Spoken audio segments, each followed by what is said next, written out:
Allez, je vous présente l'équipe qui m'accompagne, équipe très fournie ce soir sur Europe 1 et sur CNews. Bonsoir Sarah Doraghi, ravi de vous retrouver. Voilà.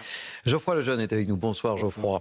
Jacques Morel, général de gendarmerie et ancien patron de la section de recherche de Versailles est avec nous. Bonsoir Jacques Morel. Marc Varnaud, chef d'entreprise, fidèle de cette émission, bonsoir. Olivier Benkemoun, pilier de cette émission, bonsoir. Sans oublier Tanguy Hamon, notre spécialiste police-justice. Ça compte bien, on va commencer par parler de la DZ Mafia avec deux affaires. D'abord, ce règlement de compte cette nuit du côté de Carcassonne avec un bilan assez lourd, un mort et 5 blessés. Et puis, on y reviendra également sur le maire d'Alès qui a, lui, carrément reçu 2 balles dans une enveloppe, 2 balles qui lui étaient adressées avec une menace de mort très clairement affirmée de la part de la DZ Mafia. Mais d'abord, retour sur ce qui s'est passé à Carcassonne. C'est Michael Dos Santos qui nous raconte tout cela. Sur ces images diffusées sur les réseaux sociaux, un véhicule s'arrête devant un point de deal de Carcassonne. Un homme au visage masqué sort et tire en rafale en direction d'un immeuble. Une vidéo accompagnée de menaces de mort adressées à leur adversaire. Vous allez dormir un par un, on a les adresses de tout le monde. On va vous éteindre, vous et vos familles. La fusillade a fait un mort et 5 blessés. Les victimes sont toutes connues des services de police. Au moins 56 douilles sont retrouvées sur place. Dans un courrier adressé au ministre de l'Intérieur, Laurent Nunez, le maire de la ville réclame des renforts. Je sollicite votre soutien afin que Carcassonne bénéficie d'effectifs supplémentaires et de moyens opérationnels renforcés pour la police nationale. Il est indispensable de donner à nos forces de l'ordre les moyens pour lutter plus efficacement contre les trafics de stupéfiants. Selon les premiers éléments, les auteurs de cette fusillade seraient la DZNG, NG pour Nouvelle Génération. Des dissidents qui tenteraient de prendre le contrôle des points de deal détenus par des trafiquants de la DZ Mafia en prison. Des individus épaulés par la CMNG, un cartel marocain. Ça va au-delà du tir d'intimidation. Là, on a blessé, on a tué. Donc c'est vraiment une conquête de territoire. Oui. Et finalement, on voit bien qu'il n'y a pas de crainte. Ils agissent en pleine journée à 17h, c'était le cas. Et puis dans la nuit, vers minuit et quart, minuit et demi. Une autre fusillade avait éclaté en plein après-midi, un peu plus tôt dans le même quartier de Carcassonne. Un homme avait été blessé. Et oui, on le voit à travers ce reportage, Tanguy Hamon, on est loin de Marseille, on est à Carcassonne, on sera à l'aise dans quelques instants. Et la conquête se poursuit pour la DZ Mafia. Oui, exactement, on est en pleine guerre des gangs. 56 douilles, c'est conséquent. Ça montre la violence de cette fusillade. On en est presque à se dire, finalement, un mort et 5 blessés, c'est un moindre balle justement, quand on voit le nombre de balles qui sont utilisées. Là, c'est vrai qu'on est en pleine guerre des gangs avec cette DZNG, Nouvelle Génération, qui semble vouloir prendre la place de l'ancienne génération de la DZ Mafia. Ils sont en train de grappiller un peu sur le terrain. Ils essayent d'éliminer aussi certains anciens caporals. Jusqu'où ça va aller? Mais c'est vrai qu'on se dit que si maintenant, au sein même de la DZ Mafia, on commence à se tirer dessus et à s'assassiner à coups de soixantaines de balles en plein milieu d'un quartier, ça laisse entrevoir des journées malheureusement particulièrement sanglantes. Geoffroy Lejeune, ça me fait penser à la une du journal du dimanche, je crois que c'était il y a 2 étés, vous aviez dans votre journal mis à la une cartographie très impressionnante. Hein. On ne parlait pas des grandes villes, hein. C'était les villes moyennes, ça m'avait marqué. Et on voit bien qu'on est dans cette conquête de territoire et de manière ultra violente. On évoquera tout à l'heure cette menace qui pèse sur la tête des élus. Mais déjà, hein, il y a 2 ans, 2 étés. Mais parce qu'en fait, on s'était rendu compte en lisant les travaux de l'OFAST, qui est l'Office français anti-stupéfiants, et puis en voyant les spécialistes qui avaient enquêté sur le sujet, il y avait eu des livres, des documentaires, etc., que le phénomène qu'on a connu, que moi j'ai connu dans ma jeunesse, par exemple, des banlieues des grandes villes où il fallait aller s'approvisionner, avait été remplacé par autre chose qui était en fait une conquête patiente, lente de toutes les villes moyennes, où aujourd'hui, en fait, le trafic maintenant prospère de manière... regardez les noms des villes de règlement de compte maintenant. On a Alençon, on en parlait de Carcassonne un instant et d'Alès, mais Alençon, Nîmes, c'est pas des villes de 200 000 habitants. Donc on s'était rendu compte de ça, en effet, on l'avait mis à la une du JDD, mais moi plus généralement, ce qui me frappe énormément, c'est qu'en réalité, la prise de conscience maintenant, elle a quelques années du fait que le trafic de drogue est en train de devenir une vraie pieuvre, et on se rend compte qu'on n'arrive pas, il y a quelques semaines par exemple, il y a eu une vidéo qu'on a cru être celle d'une exécution d'un trafiquant par un autre trafiquant, ce qui était un pas symbolique qui était franchi. Et on franchit des pas symboliques assez régulièrement, malgré les efforts des forces de l'ordre et malgré les efforts des enquêteurs. Donc moi, je me dis que je pense qu'à mon avis, il va falloir qu'on réfléchisse politiquement, et on a une campagne présidentielle qui se profile, donc c'est l'occasion d'en parler, à changer d'échelle dans le combat qu'on mène au trafic de drogue, et qu'on essaye des choses qu'on n'a pas encore essayées. Par exemple, le contrôle des frontières plus strict. Le seul moment où le trafic a baissé dans notre pays ces 20 dernières années, c'est pendant le confinement, parce que la marchandise n'arrivait plus. Alors je sais qu'on ne peut pas confiner un pays tout le temps et que c'est pas souhaitable, mais par contre, quand la marchandise a plus de mal à rentrer, évidemment, le trafic a un peu plus de mal à se faire. Il y a d'autres choses aussi. Tous les enquêteurs qu'on entend se plaignent de la procédure qui est devenue tellement compliquée que maintenant elle avantage les narcotrafiquants et leurs réseaux, leurs avocats, etc. Ouais, elle les avantage par rapport à leur travail à eux. Il va falloir à un moment donné faire une sorte de reset de cette procédure pénale pour leur permettre de faire plus rapidement et plus efficacement leurs enquêtes avec moins de contraintes. Et je ne parle que de 2 solutions. Ça vaut mieux, hein. Il y en a, non mais bien sûr, sauf que aujourd'hui c'est très partagé dans la classe politique. Du centre droit à Éric Zemmour, tout le monde est d'accord pour le dire. Maintenant, il va falloir que les gens qui sont candidats à la présidentielle se positionnent là-dessus et qui disent quelles sont leurs solutions.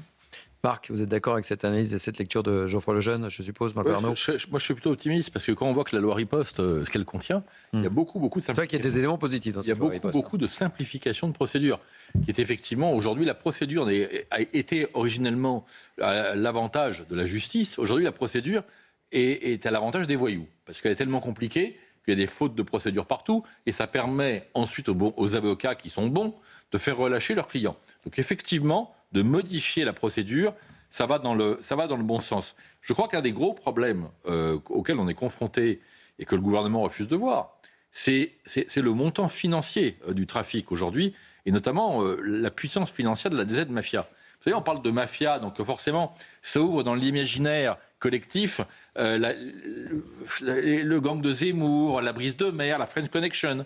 Non, c'est-à-dire que la DZ Mafia, c'est le cumul de toutes les mafias auxquelles on peut penser. Ils font 6 milliards aujourd'hui de chiffre d'affaires en espèces. Et si vous voulez faire un parallèle qui fait froid dans le dos, vous pouvez comparer avec ce qui s'est passé en Amérique du Sud. Pourquoi l'Amérique du Sud a donné naissance à des narcos-États à une certaine époque? Parce que l'argent de la drogue était tellement important qu'il permettait de tout faire. Et je crois qu'il faut qu'on fasse extrêmement attention à ça. C'est-à-dire qu'on est aujourd'hui quasiment à un point de rupture. On disait tout à l'heure qu'il y a eu une fusillade, 56 balles qui ont été tirées. 56 balles, une Kalachnikov, elle a un chargeur de 30 balles. Ça veut dire que le tireur a soit rechargé son arme, retiré à nouveau, ce qui en dit long. Hein. Historiquement, il rafalait au hasard et puis partait. Non. Soit il y avait plusieurs tireurs. Donc on est effectivement dans des petits pas qui sont franchis les uns derrière les autres. Et le pas qui fait tout basculer, c'est lorsque l'argent de la drogue rentre officiellement dans l'économie.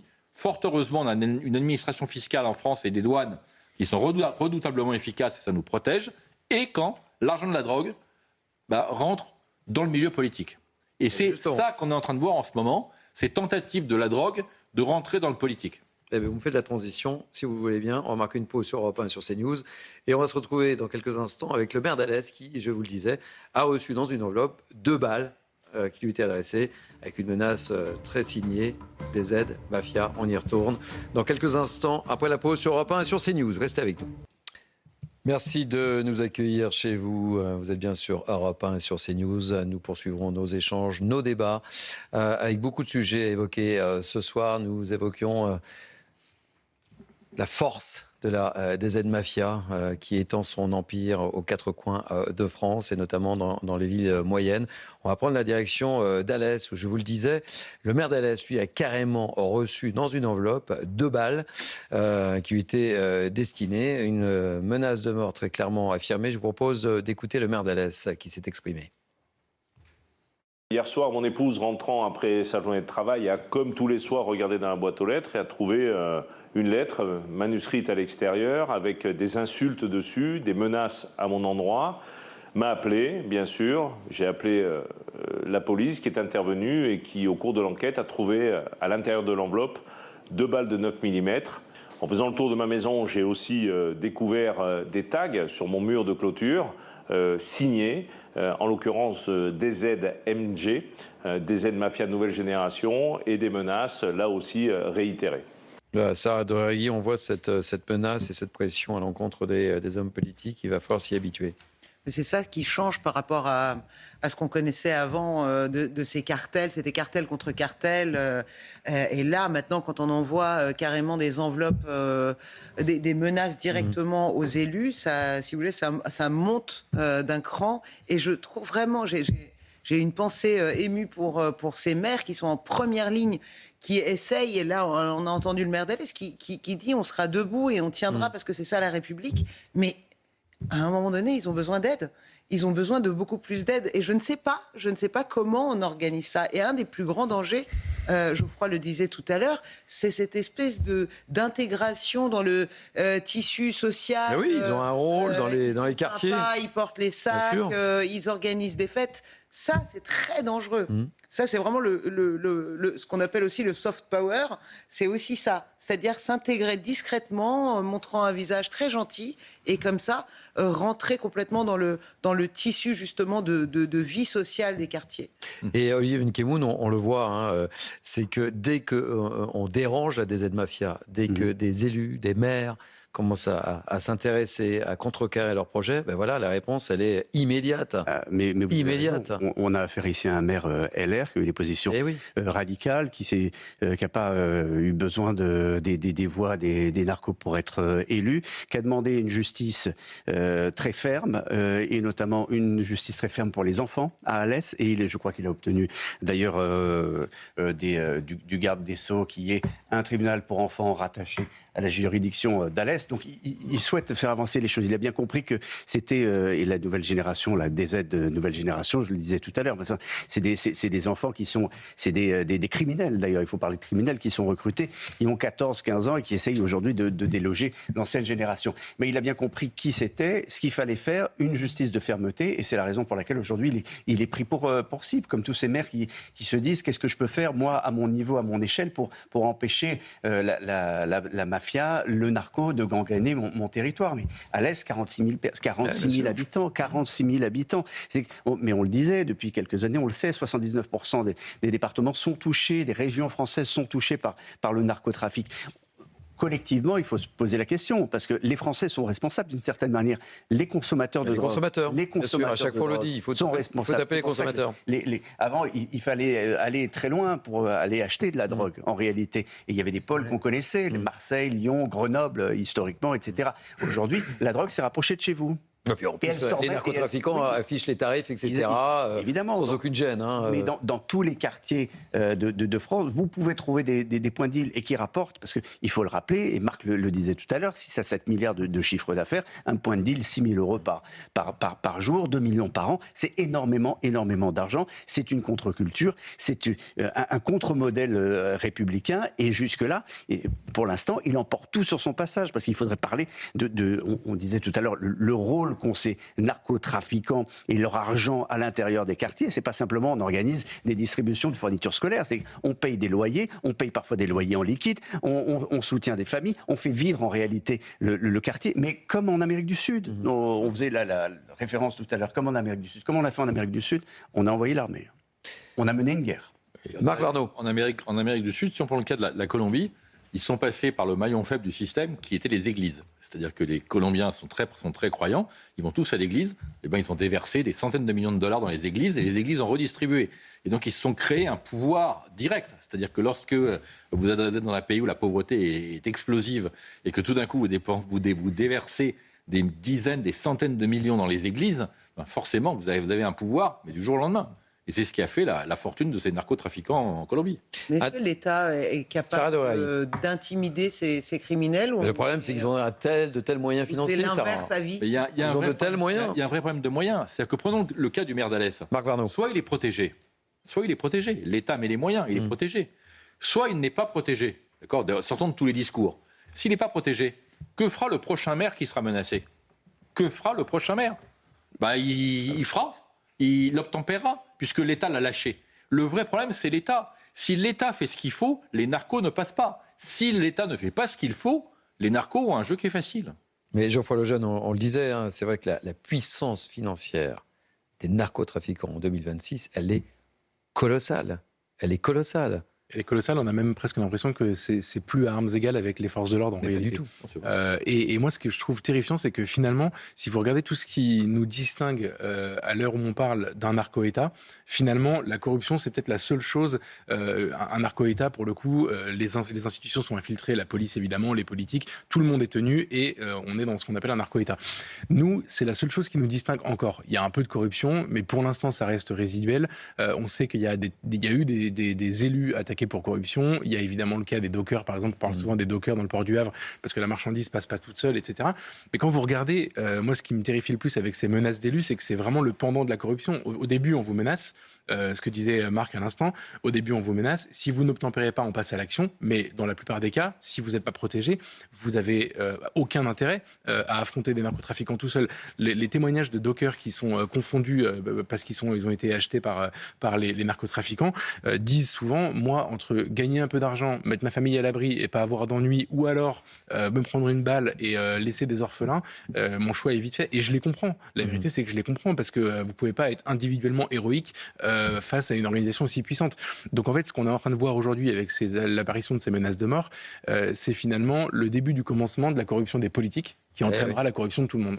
Marc Varnaud. Il y a un dernier élément, c'est que face à des narcos très puissants, il faut quand même se rappeler que la clochardisation de la justice est aussi un énorme problème. Parce que lorsque vous avez des juges, toute la chaîne judiciaire, avec des gens qui gagnent, pardonnez-moi, mais des salaires de misère, qui sont souvent très mal payés, et vous imaginez l'aubaine que c'est pour un narcotrafiquant qui a de l'argent qui coule à flot, d'avoir en face de lui un juge qui gagne 3 000 €. Mais c'est le rêve pour lui. Donc là, l'État doit aussi assumer ses responsabilités.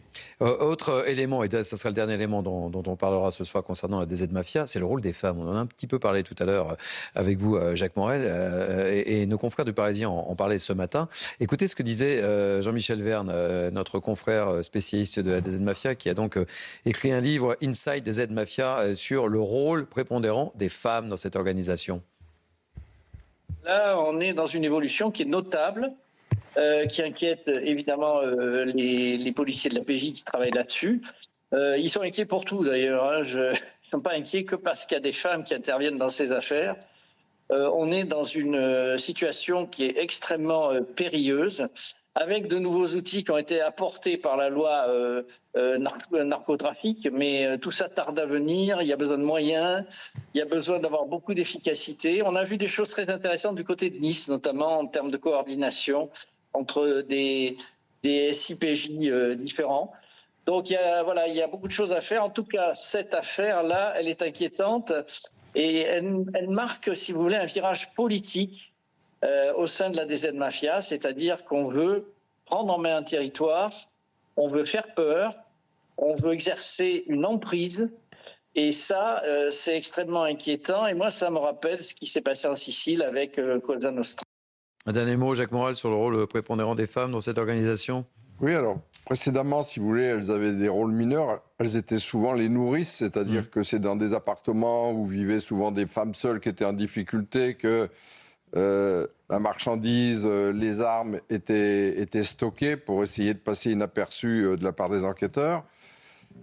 Maintenant, on les trouve donc aussi bien dans des postes de deal, de guetteurs, et d'organisation, d'orchestration, de règlement de compte. Donc la logistique, gérer la logistique, préparer les attaques sur les groupes ennemis, entre guillemets. Bon, bah, la nouvelle mafia, la nouvelle DZ et l'ancienne DZ. Donc, c'est une des caractéristiques, si vous voulez, actuelles. C'est diversification sur le territoire national et féminisation. Donc, c'est deux éléments très inquiétants. Dernier mot sur le sujet, Olivier Benkemoun. Simplement, il y a eu un grand coup de filet en mars 2026 à Marseille. Et il y a eu une trentaine de personnes qui ont été mises en examen. En réalité, il y en a eu 26. 9 étaient des femmes. Et c'est à partir de là qu'on s'est aperçu qu'il y avait eu un changement de profil. Effectivement, elles sont les gérantes. Effectivement, elles gèrent l'argent, elles gèrent les points de deal. Et surtout, elles sont beaucoup plus discrètes. Pour même jouer les mules, pour faire passer de la drogue, elles sont plus discrètes, elles sont moins regardées. Donc, elles ont un rôle, elles sont de meilleures gestionnaires, elles sont sans doute plus calmes, elles jouent sans doute moins de la Kalachnikov, quoique, on a déjà vu des femmes participer à des opérations violentes. Donc, aujourd'hui, on sait à quel point elles sont utilisées par les narcos. Une arme de plus chez les narcos, les femmes comme les mineurs.